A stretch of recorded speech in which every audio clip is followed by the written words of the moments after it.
All right, folks, welcome back to the Now You Know Sports Show presented by Greenlight Auto Exchange and Rapco Media.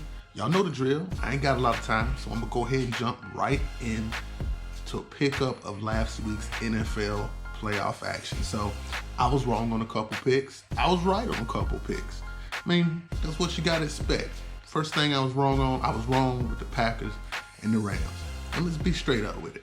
The Rams came out and they played a sloppy game. A lot of penalties. Their star player is out getting personal fouls, grabbing people's face masks, being frustrated. It just wasn't a good outing for the Rams. They didn't look great, and they still didn't lose this game terribly. And they could have been in the game even more if they didn't make silly mistakes at inopportune times. But also, y'all, let's be straight up with it. This was a clout pick for me.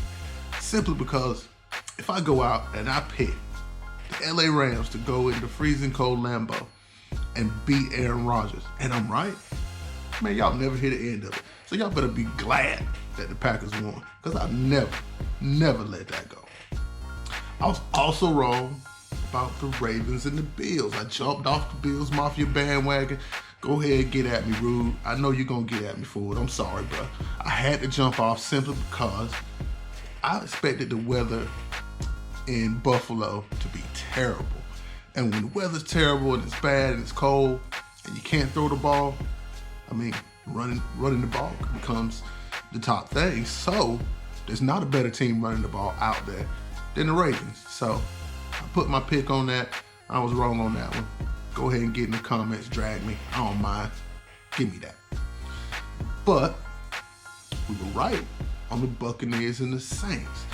And the reason I leaned on that was the Saints beat the Buccaneers twice in the regular season, and handily both times. It wasn't really, it wasn't a close game either time. So I just didn't see them beating them again. Not a third time in the year. That just doesn't happen too much in the NFL. Once you've seen a team a couple times and they beat you, the motivation factor is different. The way you prepare is different.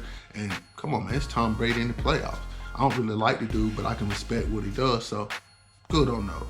Browns, Chiefs. Come on, y'all. The Browns are a good story. But it's the Kansas City Chiefs. But the big thing that happened here is Patrick Mahomes is out with a concussion. We'll talk about that a little bit later when we come around to the picks of the upcoming games. So after that recap, I want to jump into clown shoes real quick, y'all.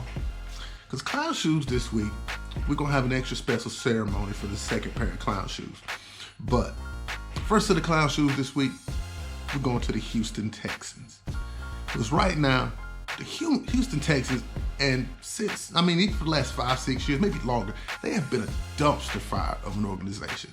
They're making terrible decisions one by one. First terrible decision, the biggest one, which started everything, was they go out and they trade their first round draft picks for a couple years to go out and get a left tackle from the Miami Dolphins, Larry Tunsil. And under other circumstances, I can see you doing that because you need to protect that quarterback. You got a franchise quarterback, you need to protect him. But Larry Tunsil hasn't panned out very well so far. He's been solid, but not stellar. Not worth giving up that amount of draft picks. And also, he got injured. He didn't play most of this season, so that's one strike. 2 strikes, you go out and you trade arguably the best receiver in the NFL in DeAndre Hopkins, your young quarterback's security blanket. You go and you trade him to the Arizona Cardinals and get back a running back coming off a knee surgery. That doesn't make sense to me. That's all clown shoes all day. And now here we come in the last week or so. You come to find out that the Texans didn't even consult or talk with their star quarterback about the incoming general manager hire. I mean, maybe in the old times you didn't do that, but here in this climate of football and how things are going, you don't go out and just alienate your franchise quarterback. You don't do that. So, clown shoes for the Houston Texans as an organization, and I'm pretty sure Deshaun Watson might have played his last game as a Houston Texan. Next set of clown shoes, it's going to be a very special one for me because I get to give clown shoes to the Tennessee Volunteers.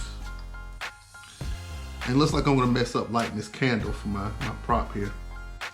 But the Tennessee Volunteers, your football program is dead. And it has been dead for at least 10 to 15 years now. Y'all just hadn't realized it. So it's time to come on to Jesus and let me talk to you for a minute. The reason that Tennessee was any good in the 90s, it wasn't by mistake. It was by happenstance.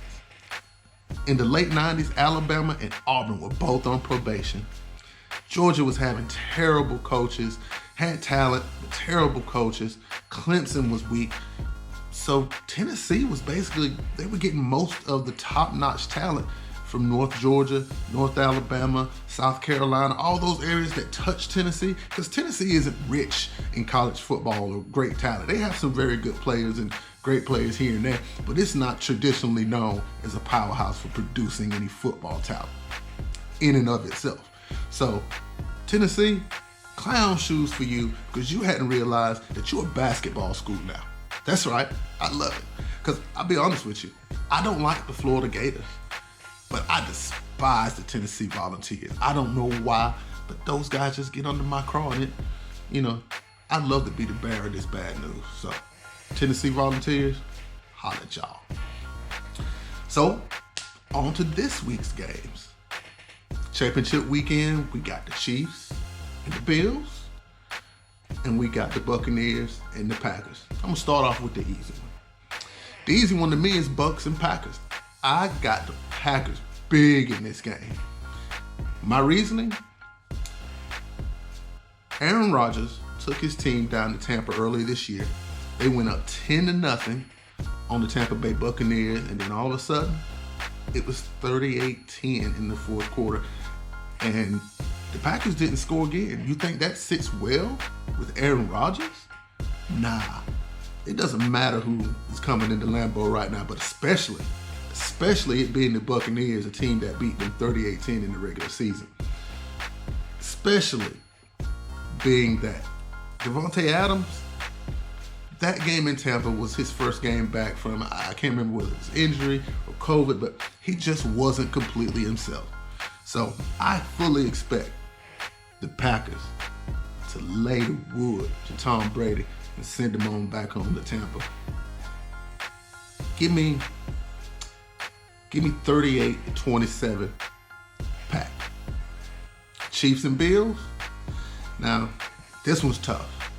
And there's a lot of moving pieces here, because you got Patrick Mahomes in concussion protocol. We don't know if he's gonna play. Now, if Patrick Mahomes did play and was at full strength, I'm still kind of on the fence and think the Bills could win this game. And if he's not gonna play or not gonna be at 100%, y'all, I'm rolling with the Bills Mafia. So Super Bowl Rube, go ahead and get ready, bro, because I'm putting y'all in the Super Bowl. Y'all don't make me look bad this week, please, please. So that's the show for this week, y'all. What y'all think about my picks? What y'all think about me not being able to get that candle lit for full effect to lay down the Tennessee Volunteers? Rest in peace, y'all. So check us out on YouTube at Now You Know Sports Show, Twitter at Now You Know Sport 1. Y'all, we moving up in the world. We coming 21st century now. We gonna do a TikTok. So TikTok's gonna go up tomorrow at Now You Know Sports Show. I'll be doing quick sports shorts, especially this weekend for the championship games. Quick hitters. Check us out, follow us. Until next time, now you know.